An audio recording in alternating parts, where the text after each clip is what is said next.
mga live session. Maayong adlaw sa tanan. Ari kita sa adlaw nga live session kag ihatod ko sa inyo ang bilang mga mensahe sa atong mga kaigsuonan kung ugaling may mga pagpamati kamo sa akong mga istorya dito sa kahanginan sa akong mga amigo kag mga amiga Luzon, Visayas kag Mindanao o kung sa luwas man sa atong nasod nga Pilipinas sa subo nga udto maayong udto sa tanan.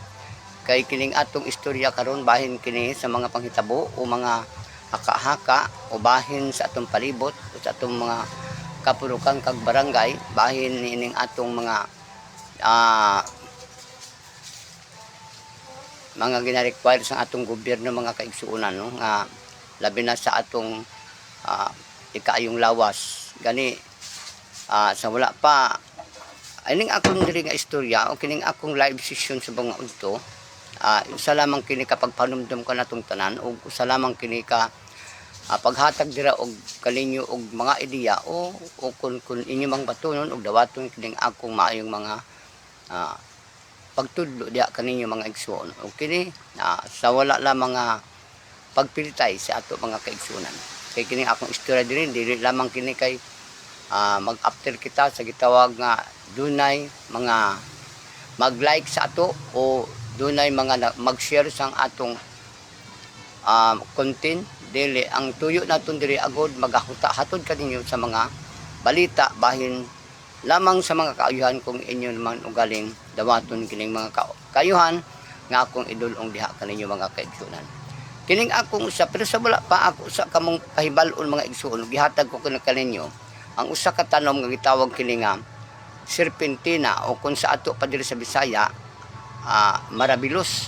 Kining marabilos maayo kini sa may mga high blood usab ko insakto nga dosage ang imo paggamit sini mga igsuon. Dili ingon nga ako kamong gi kumbinyo ni ani o kung ako kamong gi dani aning tanom nga ingon ni ining marabilos serpentina.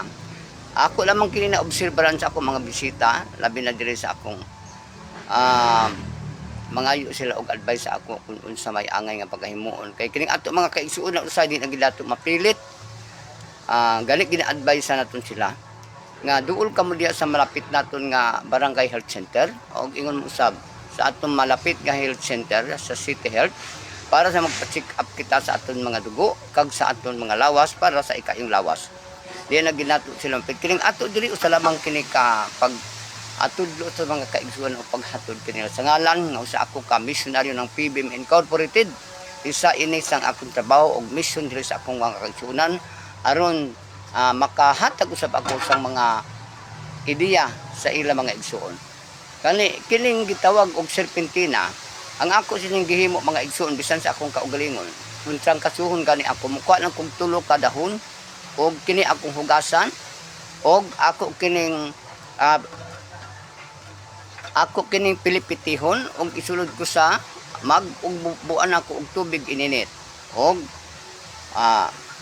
himuon ko sang 3 ka inom aga udto gabi na kong inom basta naa lang ko'y trangkaso giubo ko mao kini akong gigamit kining serpentina o marabilos nga usa ka herbal mga kaigsuonan. Mao kini akong gigamit nga herbal basta na ako trangkaso na ako'y ubo mao kini akong gigamit kanang insakto nimong dosage nga ikaw lang pug bumato-mato diha mga kaigsuonan wa man kay mahimo sa atong tambal sa atong lawas. Kay aron kay na ako na matikdan nga kini usahay na ako'y allergy ubuhon ko o na ako'y gamay nga lagnat mao kini akong gigamit ang serpentina o marabilos ba mao kining akong ihatod diha kaninyo base og wala man ni pilitay wala pud ni giingon ko nga piliton ta mo diha amo inom ana mga igsuon. Ang ako kini usa lamang kini ka pagpahinumdum diha kani og mutuo man ugaling kamo kanako. Kay kining ako ang mutuo lamang no.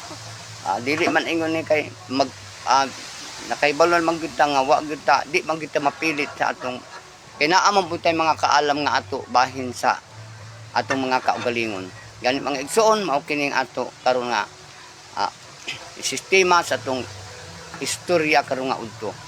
Gani akong usab kini balikon didto sa atong nakakaigsuonan karon aga gani adunay mga igsuon nato nga mangutana dire bahin ni aning mga vaccine karon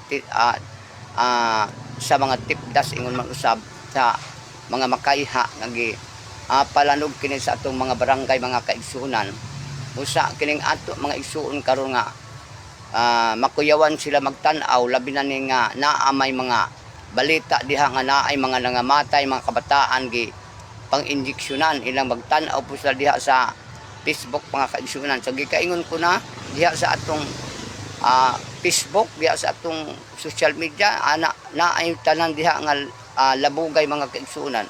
Ang ato ni ani mga igsuon, ayaw na lang mo diha og kamo mga mahadlok mo diha magtan-aw, mahadlok mo diha maminaw ni anang mga kining ako sa lamang kini ka nato sa atong mga igsuon no kay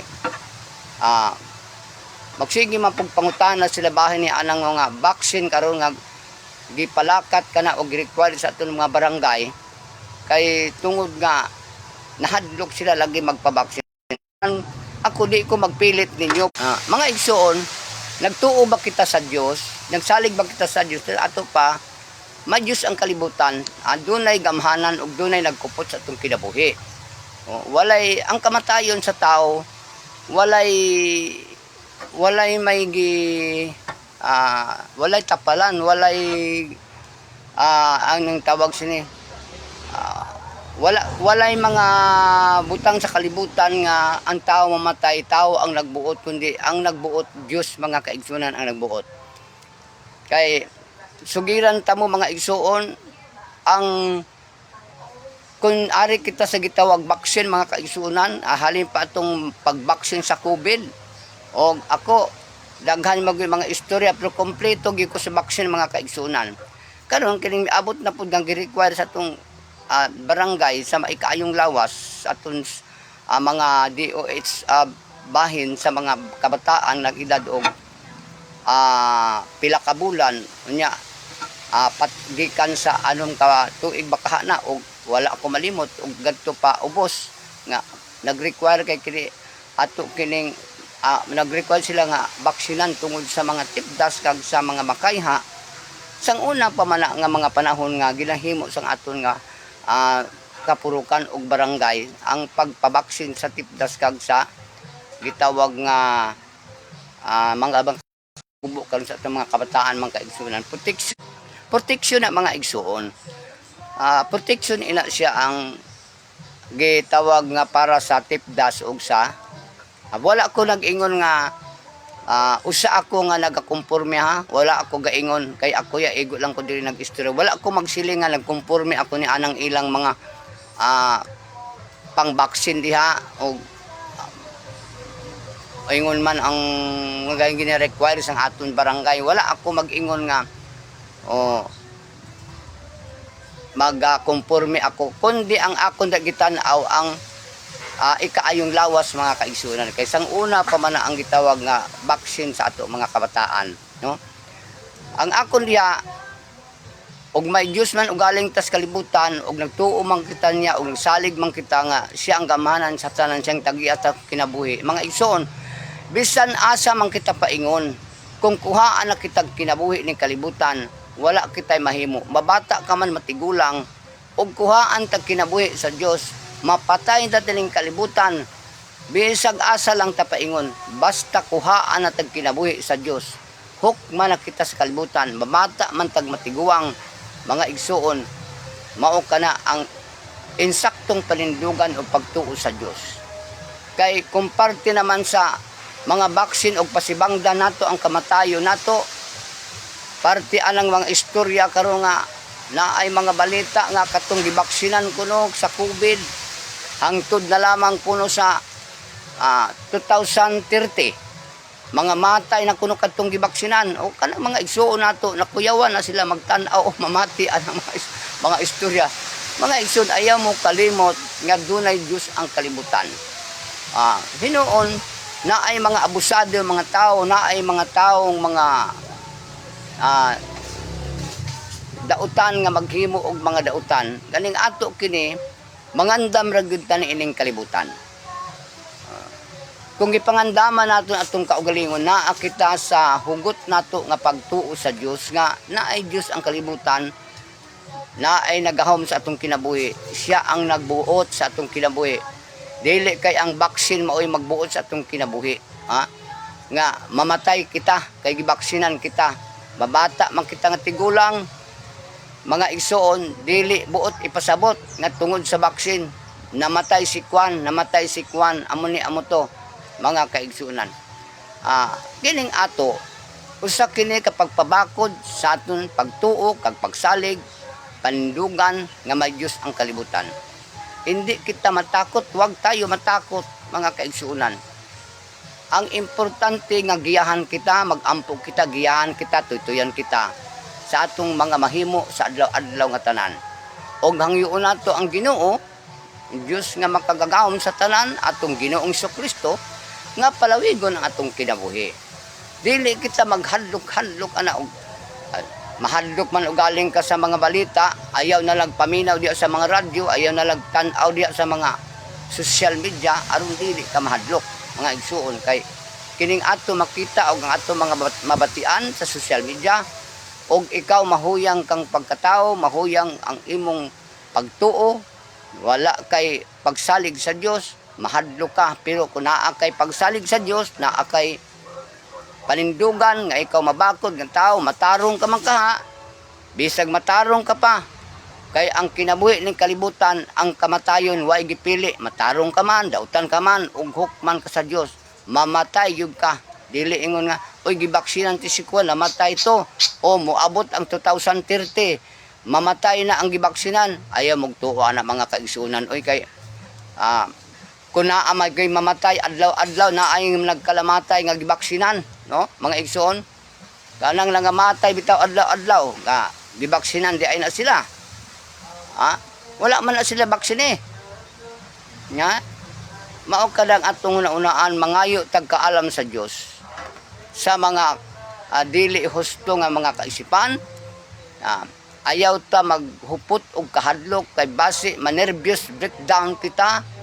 Hindi nami ang pitik sang aton heart kag ang atong huna-huna matalangan kitang kaisipan, mga igsuon, maglakaw kita sa dalan og mga kadalanan, magsipa-sipa na kita sa mga butilya og mga lata tungod ngay naglain ang atong ulo tungod sa atong kulang sa pagtuo kag pagsalig sa Dios, mga kaigsuonan. Mabuang na hinuong kita, mga kaigsuonan. Ayaw kalisang, ayaw kahadlok. Sa katapusan nga istorya, mga isuon, kining akong istorya lang ni. Wa pilitay, no. Wa pud ako mag-ingon nga kana si Kwan nagsigig istorya kay para magmutuog siya ng mga baksin, Wa ako magtuo sa gitawag nga mga ginahimo diya sa atong kuan, sa atong gobyerno. Basta gobyerno gani, kay giingon man diya nga balaod sa Dios o balaod sa gobyerno. Sa ato pa, kanang gihimo sa gobyerno, balaod la sa Dios. Kay balaod man sa Dios, sa ato pa, ang balaod mao'y atong gisunod. Wa ta magsunod anang mga tao diha nga naa diha milingkod sa pamahalaan og nagbuhat sila dautan. Kay ang atong gitan-aw diha, kadtong mga nagapamahala sa aton gobyerno, maunay sundo nato nga husto ang ilang gibuhat, mga igsuon. O parte naman ng kining ako istorya raning akong istorya, wa ko nag-ingon nga malain ka ng magpabaksin, o wa po ko moingon diri nga ala magpabaksin mo diya. Kamoy desisyon, kitay desisyon sa atong kaugalingon nga magpabaksin kita. Kay kanang baksin balikon ko sa una pa man ang baksin sa mga kabataan, sa makayha, tipdas. Unya karon nangahadlok na hin mga tao kay naa may mga ang mga inahan nangahadlok na sila magpabaksin, mga igsuon. Mao lang kanang akon diha istorya og mga kun mutuo man og galing kamo kanako, kun kinsa man atoy tuuhan. Ang giingon ko lang diya, asa man ta paingon, asa man tang lugara, matarong ka man og dautan ang imong gibuhat ug hukman kita sa Dios, mamatay gyud ta bisag asa ta paingon mga kaigsunan. Mao lamang kini akong istorya di kaninyo. Dagang salamat ug maayong udto sa tanan.